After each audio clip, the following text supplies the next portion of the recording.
parole de ce matin, elle est simple. Nous allons voir un thème que notre papa a développé depuis 2 semaines. Et avec l'autorisation de notre pasteur de zone, ce matin, humblement, je voudrais partager quelque chose avec vous. Elle est en déplacement, nous la saluons là où elle se trouve, nous la soutenons. Je voudrais profiter et saluer tous les hommes de Dieu, les servants de Dieu, les mamans, les papas, que Dieu vous bénisse.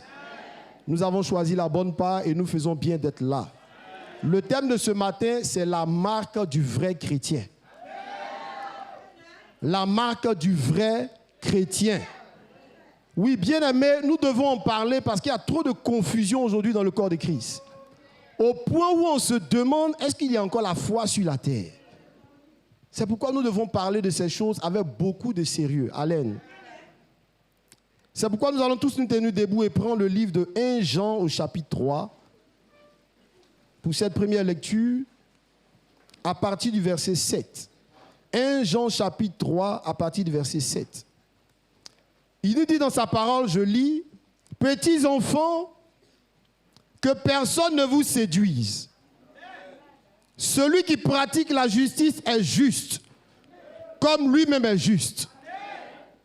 Celui qui pêche est du diable, car le diable pêche dès le commencement. Le Fils de Dieu apparut afin de détruire les œuvres du diable. Quiconque est né de Dieu ne pratique pas le péché, parce que la sémence de Dieu demeure en lui. Il ne peut pécher parce qu'il est né de Dieu. C'est par là que se font reconnaître les enfants de Dieu et les enfants du diable. Quiconque ne pratique pas la justice n'est pas de Dieu, non plus que celui qui n'aime pas son frère. Amen. On peut s'asseoir. Voici la parole de Dieu ce matin pour nous. Il dit que personne ne vous séduise.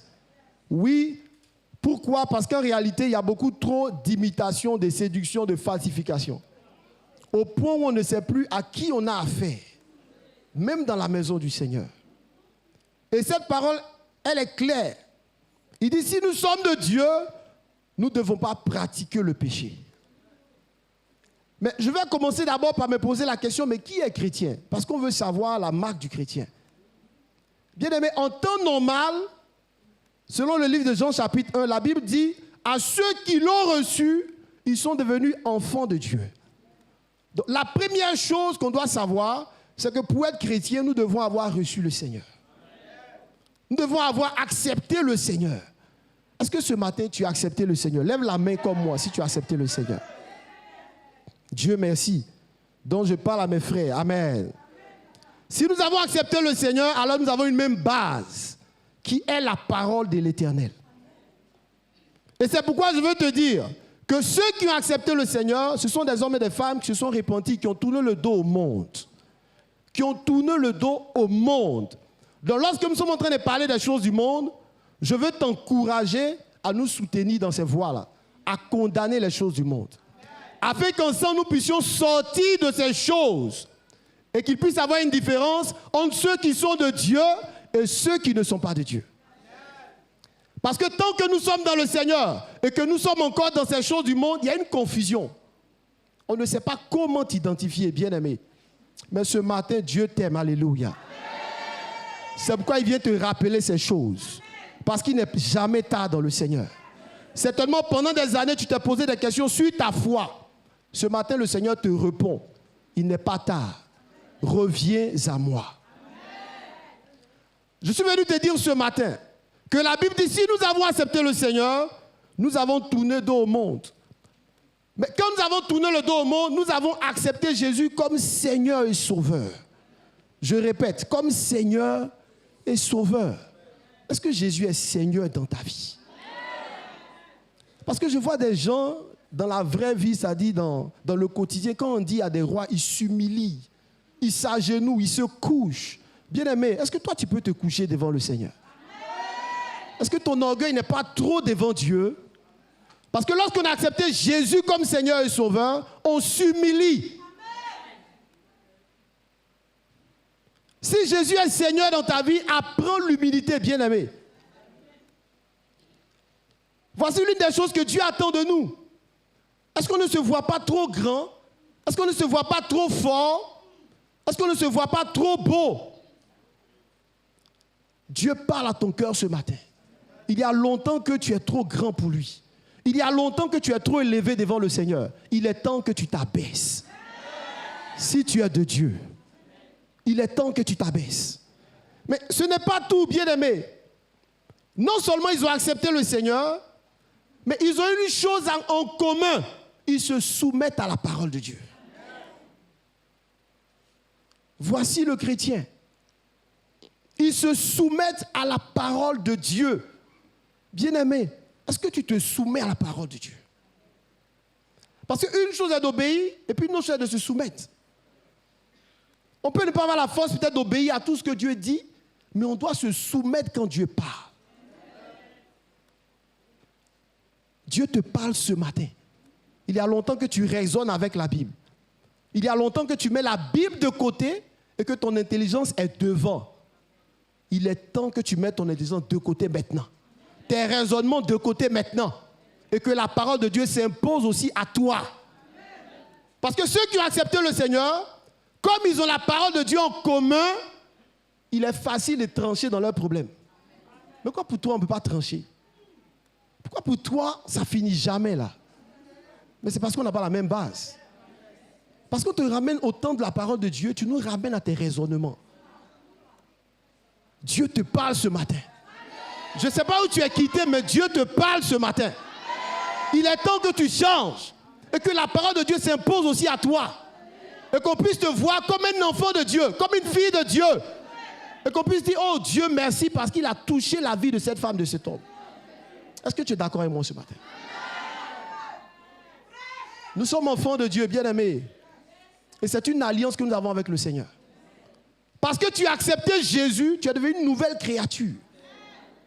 C'est pourquoi dans 1 Jean 3, il dit ceux qui sont de Dieu ne pratiquent pas le péché. C'est-à-dire ils ne s'habituent pas au péché. Ça ne veut pas dire qu'ils ne pêchent pas. Mais ils savent reculer et reconnaître qu'ils ont mal fait. Et pourquoi quand toi on te dit tu as mal fait, c'est un problème. Donc pour toi il n'y a pas de péché alors. Revoyons-nous ce matin, bien-aimés. Revoyons-nous ce matin, bien-aimés. La parole de Dieu ce matin s'adresse à toi. Particulièrement. Parce qu'il est temps que Dieu se glorifie en nous. Par nos œuvres. Alléluia. Amen. 3 choses qui caractérisent le chrétien. Dans le 1 Jean, chapitre 3 que nous venons de lire, la Bible dit, première chose, il ne pratique pas le péché. C'est-à-dire quoi? Il n'en fait pas une activité quotidienne. Il ne prend pas plaisir à le faire. Il condamne le péché. Donc ça dit, première chose, il ne pratique pas le péché. Voici la première caractéristique du chrétien. C'est-à-dire, il n'en fait pas quelque chose de quotidien. Tous les jours, il est là-dedans. Et puis, il ne se répand pas de péché. Il ne se condamne pas. Non. Le chrétien, il ne pratique pas le péché. C'est-à-dire, tous les jours, il n'est pas en train de vivre dans le péché. Il peut tomber une fois, Dieu le relève. Il sait qu'il est tombé là. Donc, il s'efforce à ne plus tomber là-dedans. Il lutte pour ne plus tomber là-dedans. Il crie à Dieu pour ne plus tomber là-dedans. Voici ce que Dieu appelle, il ne pratique pas le péché. Ce matin, Dieu nous invite à arrêter de pratiquer le péché. Dieu nous invite à prendre la décision d'arrêter de pratiquer le péché. Je ne sais pas quelle est ta position devant Dieu ce matin. Mais cela me concerne aussi. Parce que pendant que je parle, cette parole même me juge. Pourquoi? Parce que moi aussi, j'ai fait alliance avec Dieu. Et donc, ces choses sont tellement importantes que je veux que ce matin, tu ouvres ton cœur. Il y a trop longtemps que lorsqu'on parle de ces choses, tu penses que c'est d'autres personnes. Oh, il s'agit de toi. Oh, il s'agit de moi. Parce que Dieu nous voit. Là où les hommes ne nous voient pas, Dieu nous voit. Il ne pratique pas le péché. Il ne fait pas du péché une habitude. Il ne s'attache pas à cela. Parce que Paul a été clair, celui qui s'attache à la prostituée est une seule chair. Celui qui s'attache au péché devient péché lui-même. Donc il ne peut avoir une bonne odeur devant Dieu. C'est pourquoi Maintenant même, le Seigneur nous appelle à nous détacher du péché. Et tu sais ce qui est péché dans ta vie. Je sais ce qui est péché dans ma vie. On n'a pas besoin de révélations particulières. Parce que de la manière dont tu te connais, Dieu te connaît comme ça, et mieux même que toi-même. Détachons-nous maintenant du péché. Parce que c'est l'une des caractéristiques de l'enfant de Dieu. Et le 1 Jean 3 l'a dit, il ne pratique pas le péché. L'une des choses encore qui caractérise l'enfant de Dieu, il demeure dans sa parole. Et ça, c'est dans le 1 Jean au chapitre 2, verset 19. 1 Jean 2, 19, que je lis rapidement. Il dit dans sa parole, 1 Jean 2, 19, « Ils sont sortis du milieu de nous, mais ils n'étaient pas des nôtres. Car s'ils avaient été des nôtres, ils seraient restés avec nous. » L'une des caractéristiques des enfants de Dieu, c'est qu'ils ne s'éloignent pas de la parole de Dieu et de l'assemblée du Seigneur. Pourquoi? Parce que même quand leur vie est exposée, ils croient que c'est pour leur salut. Donc ça ne les choque pas. C'est pour leur faire du bien. Donc si ce matin, ce que je suis en train de dire te choque, oh, j'ai rien dit encore. J'ai rien dit encore. Hey, j'ai rien dit encore. Hein. C'est juste la parole que je suis en train de dire. Mais si ça te choque déjà, c'est que c'est de toi il s'agit. C'est de toi il s'agit. C'est pourquoi ce matin, je veux te dire, il s'agit de chacun d'entre nous. Parce que Dieu nous connaît mieux que nous-mêmes. Donc la Bible dit, il demeure dans sa présence. Deuxième chose, il ne s'éloigne pas de l'assemblée du Seigneur. Pourquoi? La parole lui fait du bien. C'est sa nourriture aussi. Jésus a dit, l'homme ne veut pas se nourrir seulement de pain. Donc l'une des choses que l'enfant de Dieu a compris, son âme a besoin de la parole. Même lorsque cette parole le condamne, même lorsque cette parole le juge, c'est ce qui est normal. Parce que nous sommes dans la chair sur la terre. On n'est pas encore parfait. Donc Dieu doit nous exposer pour qu'on soit meilleur. La Bible dit c'est pourquoi le ministère a été donné, pour l'édification. Mais si on ne dit pas ce que tu fais de mal, comment tu vas être édifié? Donc tu veux qu'on t'acclame dans le péché là? Tu veux qu'on t'encourage? Mais c'est qu'on ne veut pas de ton bien. Donc, ils ne se détachent pas de l'assemblée du Seigneur. Ils sont dans l'assemblée du Seigneur parce que la parole leur fait du bien. Ils cherchent à entendre la parole du Seigneur. Donc ne s'associent pas aux gens qui les acclament seulement. Ils ne s'associent pas aux gens qui leur disent ce qu'ils veulent entendre. Ils cherchent des gens qui vont les édifier. Qui vont leur dire ça, tu as mal fait. Parce que voici ce que Dieu dit. Donc si ce matin, tu te rends compte que tu veux qu'on t'acclame dans ce que tu fais, tu es dans l'erreur. Tu as pris un autre chemin. Parce que le chemin qui nous concerne, c'est que Dieu expose nos péchés. Il dit, mets tout à nu. Mais c'est pour notre salut. C'est pour notre salut. Et si tu veux être sauvé ce matin, c'est de toi il s'agit. Alléluia. La troisième chose, toujours en s'appuyant sur le 1 Jean chapitre 2, il s'examine lui-même. Il s'examine lui-même. Donc, premièrement, j'ai dit, il ne pratique pas le péché. Deuxièmement, j'ai dit, il demeure dans l'assemblée et dans la parole. Troisièmement, il s'examine lui-même. Bien-aimé, il est temps que tu arrêtes de courir. À quel niveau de ta vie spirituelle tu es? À quel niveau de ta vie spirituelle? Dans la méditation de la parole de Dieu, dans la prière, dans l'amour que tu dois aux frères, aux sœurs. Parce qu'un enfant de Dieu, il a des obligations. Contrairement à ce que nous entendons, où on réclame tout de Dieu comme si nous, on n'a rien à faire. Nous avons des obligations. L'amour fraternel, on doit la pratiquer. Le pardon, on doit le pratiquer. Donc, il s'examine. Est-ce que je suis encore dans la foi? Est-ce que je ne suis pas loin de Dieu? Est-ce que la parole de Dieu me dit qu'il y a encore quelque chose? Regarde, pendant que je suis en train de parler, si tu ne te sens pas concerné, c'est qu'il y a longtemps Dieu a déménagé. Il y a longtemps. Mais malgré cela, il n'est pas tard. Accepte-le aujourd'hui même. n'acceptent plus aujourd'hui même. Parce que quand nous nous rassemblons, on a l'impression que c'est tout le monde qui est converti. Non. Chacun a son état devant Dieu. Il y a ceux qui, c'est au dernier jour, vont donner leur vie au Seigneur. Ils étaient tous les jours avec nous. Je veux qu'aujourd'hui, même, tu donnes ta vie à Jésus. Et que tu comprennes que c'est de toi aussi il s'agit. Parce que Dieu veut te sauver. Donc, il s'examine dans ses voies, dans ses actes. De sorte qu'avant que les hommes le condamnent, lui-même, il s'est condamné déjà. Vous voyez la différence? Il n'attend pas qu'on le condamne. Quand tu viens lui faire des reproches, il dit, moi, mais je savais. Pardon, mon frère. Il n'est pas étonné qu'on lui fasse des reproches. Il ne se fâche pas parce qu'on lui a fait des reproches. Tout simplement parce que lui-même s'est examiné. Il a su qu'il a mal fait. Et souvent, mais il va plus loin. Il demande pardon, mais avant qu'on vienne le voir. Que ce matin, la parole te touche. Arrête d'être de ceux qu'on va toujours vers eux. Toi-même, commence à faire le premier pas parce que tu t'es examiné et que tu as vu ta voix est mauvaise. Tu as vu que ta voix est mauvaise. On aime trop avoir raison. Si j'ai raison.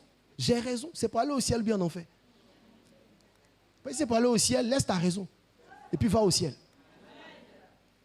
Va au ciel. Donc on s'examine. Et ça, c'est l'une des marques du chrétien. Il s'examine. Quand il a fini de faire une chose à l'égard de son frère, de sa soeur, même de ses parents, des gens qui ne connaissent pas le Seigneur, est-ce que j'ai bien fait? Pourquoi? L'évangile dit ne sois pas une occasion de chute pour les autres. Bien-aimé, est-ce que où tu es assis là, tu n'es pas occasion de chute pour un frère, pour une soeur, pour un voisin, pour un collègue au travail, ta voisine à l'école? Mais voici le vrai problème qu'on a. Parce que lorsqu'on s'examine soi-même, on se rend compte que là où on est, à cause de nous, les gens s'éloignent de Dieu. Sois délivré ce matin. Parce que la parole de Dieu est venue te dire, reviens à Dieu. Il est temps que tu te révèles aux hommes comme un enfant de Dieu, comme un chrétien. Alléluia. La première fois que le mot chrétien a été dit dans la Bible, dans le livre des Actes chapitre 11, la Bible dit, ils étaient dans l'assemblée, ils se regroupaient dans l'enseignement, au point où tout ce qu'ils faisaient était comme si Jésus était toujours là. On dit non, ceux-là c'est des chrétiens. Est-ce que c'est pour ça qu'on t'appelle chrétien aussi? Est-ce que c'est pour ça? Si ce n'est pas pour ça, revois-toi ce matin. Parce que Dieu veut que tu changes. Dieu veut que tu changes. Dieu veut que moi aussi je change. Parce qu'il n'y a pas de perfection sur la terre. Pendant que je te parle, moi-même là, je suis perfectible aussi. C'est-à-dire, Dieu aussi doit me rendre parfait. Ce n'est pas parce que je te parle que je suis peut-être mieux que toi. Peut-être que moi-même j'ai encore plus de challenge. C'est-à-dire de défis sur ma route. Donc on est tous concernés par cette parole. Examinons-nous, bien-aimés. Examinons-nous. Pourquoi depuis longtemps c'est toi qui es sujet de conversation des frères et sœurs? Ils n'arrivent pas à t'approcher, on dit non, celle-là elle est trop compliquée. Il est trop compliqué. Et ça ne te dit rien. C'est devenu ta marque. Hey! Celle-là ne pardonne pas. C'est devenu ta marque. Dans ce que je suis en train de te dire, là, les enfants de Dieu n'ont pas cette marque-là. Les chrétiens n'ont pas cette marque-là. Sois délivré ce matin. De cette marque, ils n'ont pas le Seigneur. C'est pourquoi, bien-aimé, quel que soit où tu te trouves ce matin, et tu m'entends, c'est de nous il s'agit. Si nous avons accepté le Seigneur, il est temps de révéler Christ. Par des attitudes qui révèlent Christ en nous. Il ne doit pas avoir de doute sur notre identité lorsqu'on voit nos œuvres. On doit dire, lui là, c'est un chrétien. Parce que ce qu'il fait là, c'est ceux qui ont Jésus qui le font. Prends un nouveau départ ce matin. Je vais parler encore de 3 choses. Les 3 armes que le chrétien utilise et que je veux que tu utilises ce matin. La première chose, il fuit le péché. Voici une arme du chrétien. Il fuit le péché. Bien-aimés, si nous voulons demeurer dans la foi, apprenons à fuir le péché. Fuyons le péché. Souviens-toi de Joseph, la femme de Potiphar. Qu'est-ce qu'il n'a pas fait? Il est trop beau, il est séduisant. Elle a attendu que son mari sorte. Elle s'est jetée sur le jeune homme. Il dit, prends mes habits, moi je m'en vais. Voici l'image de comment il faut fuir le péché. Il y a trop longtemps que tu cohabites avec le péché. Il y a trop longtemps que tu invites le péché mais dans ta vie. Tu sais pourquoi je sais ça? Mais avec qui tu marches? Avec qui tu marches? Tes camarades là, c'est les gens qui craignent Dieu.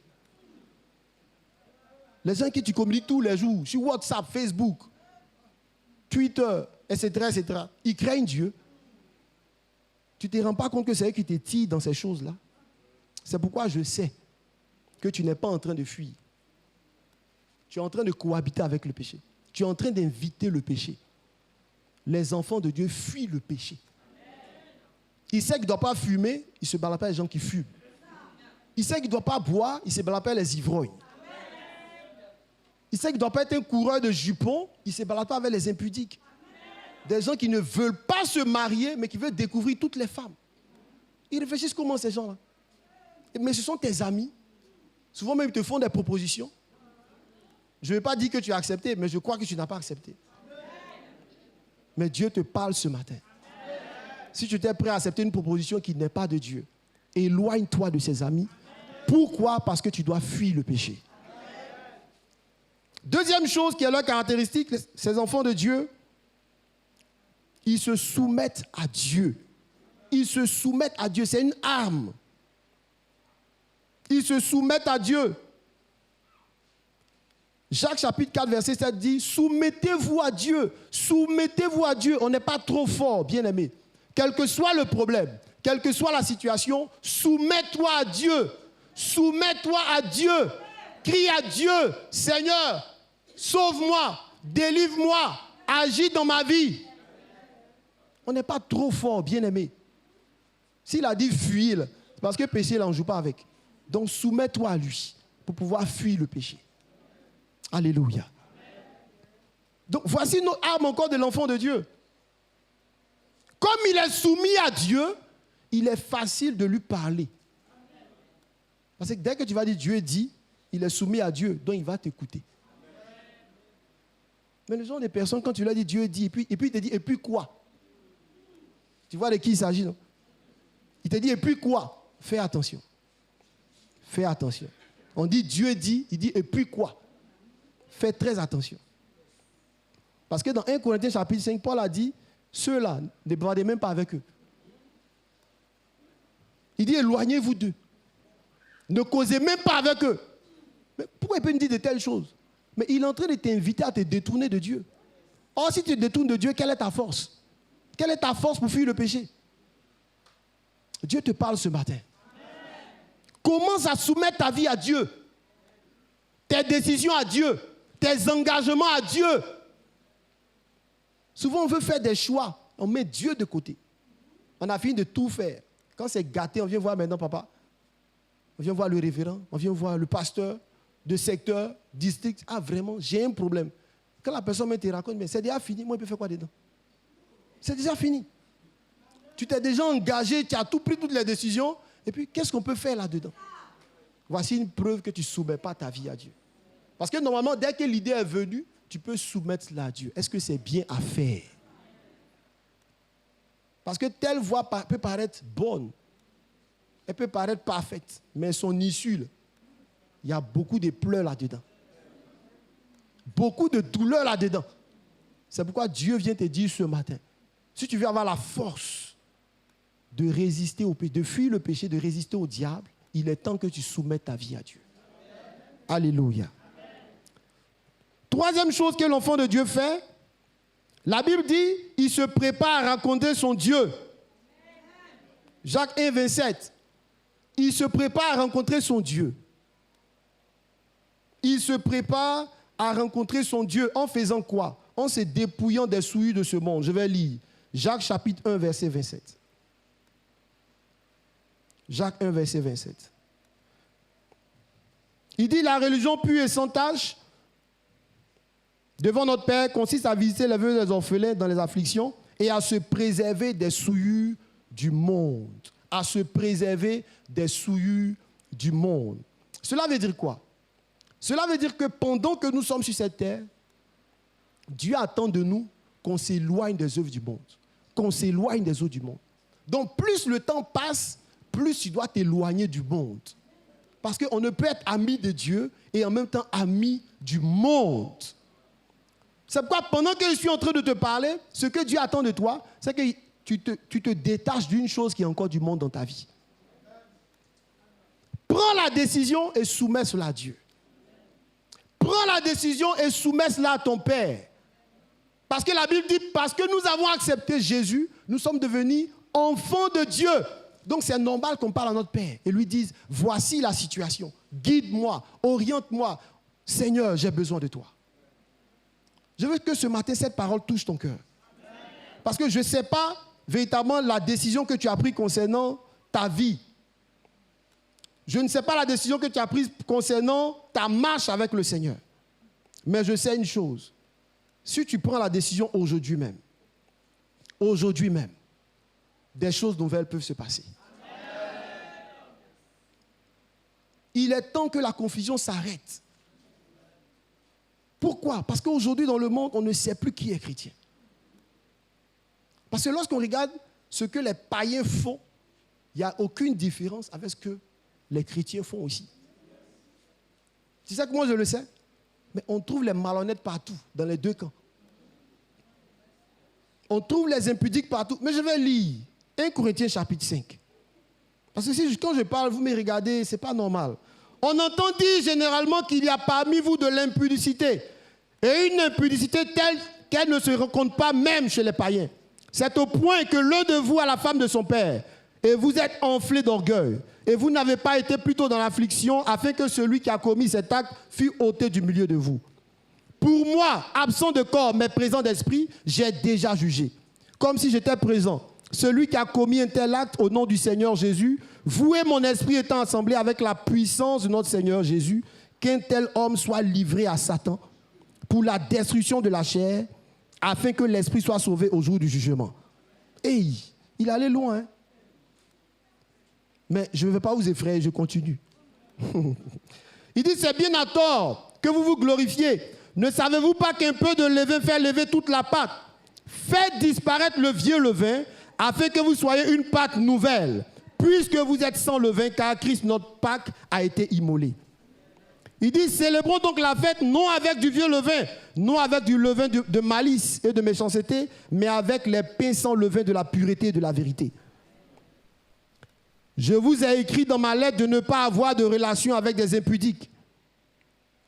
Au verset 11, il dit, maintenant ce que je vous ai écrit, c'est de ne pas avoir de relation avec quelqu'un qui se nommant frère est impudique, cupide, idolâtre, outrageux, ivrogne, ravisseur, de ne même pas manger avec un tel homme. Est-ce que tu savais ça? Paul dit, les impudiques de ce monde, laissez-les. Ils ne connaissent pas le Seigneur. Mais tu ne peux pas être dans la maison de Dieu, être un ivrogne, être un cupide. C'est-à-dire que tu aimes l'argent plus que ton frère. Un ravisseur, un arnaqueur. Sous prétexte que tu as entendu qu'on peut marmailler. C'est-à-dire qu'aujourd'hui, des païens ont développé des doctrines de démons qui font que beaucoup de chrétiens, parce qu'ils ont entendu ça sur les réseaux, veulent appliquer ça à leur vie. Paul dit de telle personne, bonjour, mais ne lui dis pas. Il t'a parlé, oh? Parce que tu pensais que c'était un frère. Oh, ce n'est pas un frère. Il s'éloigne de Dieu, il renonce à la parole de Dieu et il est en train d'entraîner ta foi dans les ténèbres. Il dit, de tels hommes, éloignez-vous de Dieu, ne mangez même pas avec eux. Il a été dur. Mais pourquoi? Pour notre salut. C'est pourquoi ce matin, je veux te dire, pour le salut de ton âme, fais attention. Laisse Christ se révéler en toi. Laisse-nous voir ce que Dieu a fait en toi comme transformation. Arrête de résister à la bonté que Dieu veut que tu manifestes. Arrête de résister au pardon que Dieu veut que tu accordes. Souvent, nous savons ce qui est bien, mais on ne veut pas faire cela. Parce que la chair dit, ne fais pas, il ne mérite pas ça. Mais bien aimé, qui mérite quelque chose? Dieu te parle ce matin. Parce qu'à cause de toi, des frères sont en train de rétrograder. À cause de toi, des sœurs sont en train de renoncer à la foi. Parce que tu les as trompés. Et tu continues de tromper et tu as l'art de tromper. Sois délivré ce matin. Dieu veut qu'on révèle des marques d'enfants de Dieu, des attitudes d'enfants de Dieu. Dieu veut que les hommes voient en nous des hommes et des femmes transformés par la parole, attachés à la parole de Dieu et qui aiment Dieu. Ils ne sont pas parfaits, mais ils aiment Dieu. Ils se répandent, ils demandent pardon, ils s'humilient. Ils ne sont pas arrogants, ils ne sont pas orgueilleux. Que cette parole te touche ce matin. Que cette parole te transforme ce matin. Parce que pendant que je parle, je sais que le Saint-Esprit est en train de faire bouillir ton cœur. Tu te demandes qu'est-ce qui se passe? C'est la délivrance qui se passe ce matin. L'Esprit de Dieu est en train de te remuer ce matin là où tu te trouves. Pourquoi? Pour que tu sois heureuse. Laisse l'orgueil là. Laisse la colère. Laisse le mensonge. Laisse la cupidité. Laisse l'impureté, l'impudicité. Laissons toutes ces choses pour le salut de nos âmes. Voici ce que Dieu veut que nous puissions révéler. Amen. Si cette parole te fait du bien ce matin, lève-toi maintenant. Lève-toi maintenant même. Et commence à parler à Dieu. Commence à parler à Dieu ce matin. Sur la base de ce que tu as entendu. Sur la base de ce que tu as reçu. Parce que je crois que ce matin, Dieu prépare quelque chose. Une délivrance, une restauration, une libération. Dieu veut briser la chaîne du péché dans ta vie. Oui, bien aimé, là où tu te trouves ce matin, commence à invoquer Dieu. Tu peux te repentir maintenant parce que pendant longtemps, tu as été ce cupide, ce ravisseur. Tu as été celle ou celui qui a fait que beaucoup ont renoncé à la foi. Il est temps de revenir à Dieu. Il est temps de révéler la marque de l'enfant de Dieu. Celui-là qui se soumet à Dieu. Celui-là qui ne pratique pas le péché. Il est temps que nous puissions révéler ces choses. Parle à Dieu maintenant. Parle à Dieu. Parle à Dieu. Parle à Dieu. Parle à Dieu. Un changement doit s'annoncer dans ta vie. Un changement doit s'annoncer. Un changement doit s'annoncer. Là où il y avait l'orgueil, là où il y avait la résistance à la parole. Maintenant même, Seigneur, libère nos cœurs. Là où il y avait encore des liens attachés à la vanité de ce monde. Les amitiés inutiles qui nous ramenaient dans le péché. Ce matin, brise-les, Seigneur, au nom de Jésus. Ces habitudes qui nous éloignaient de toi. Ce matin, brise-les au nom de Jésus. Est-ce la colère? Oh, ce matin, que la colère s'éloigne de nous. Que la haine s'éloigne de nous. Que la calomnie s'éloigne de nous. Que tous ces liens qui nous empêchent de révéler celui que tu es en nous. De révéler le fruit de l'Esprit de Dieu en nous. Seigneur, merci parce que cette parole s'accomplit dans nos cœurs. Au nom de Jésus. Tu peux acclamer le Seigneur ce matin.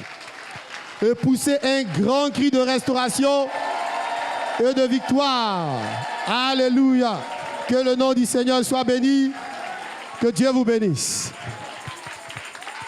Alléluia. On peut acclamer le roi des rois, le Seigneur des seigneurs.